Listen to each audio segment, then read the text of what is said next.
Stimați concetățeni, având în vedere și luând în considerație cea mai frumoasă mașină din târg, vă prezentăm noul model Dacia, vopsită foarte cu, cum îi zicem la vopsea aia? Grund, așa, grund metalizat.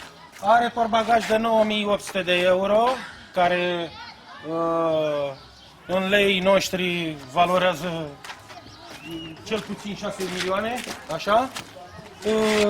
Faruri duble, cine a mai văzut faruri duble la o Dacie din 85, de pe timpul lui Vlad Țepeș? Număr! Deci numărul face cel mai mult.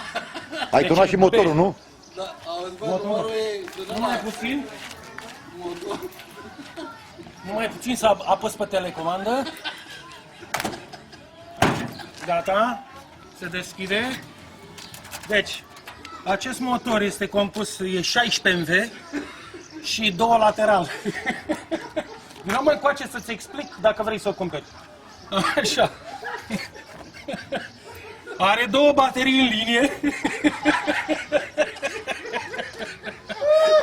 Și pompă de frână.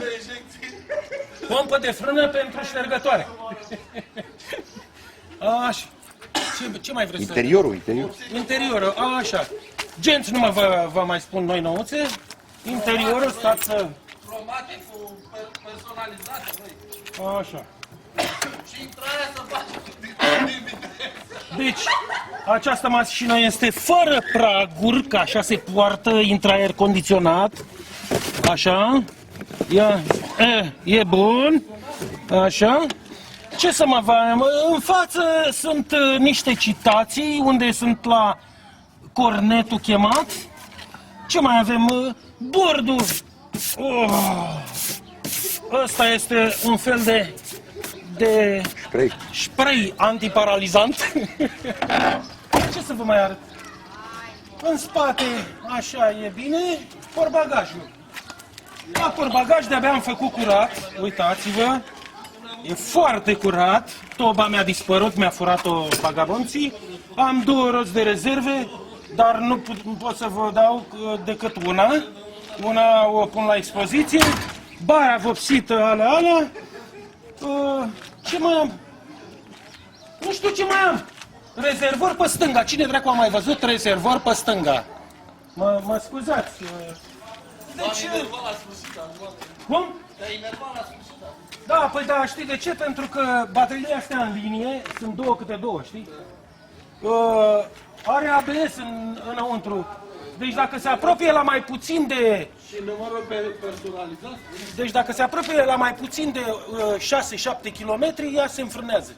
De altă mașină, mă înțelegi? Zi ultimul preț ca să batem palmă. Deci, 9300 preț nou față de 9500 preț vechi.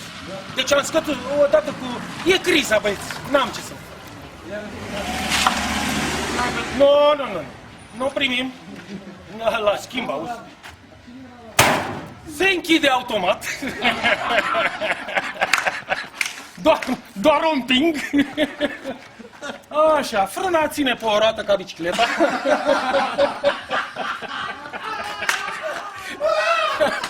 Și semnal nu are, trebuie să scoți mâna.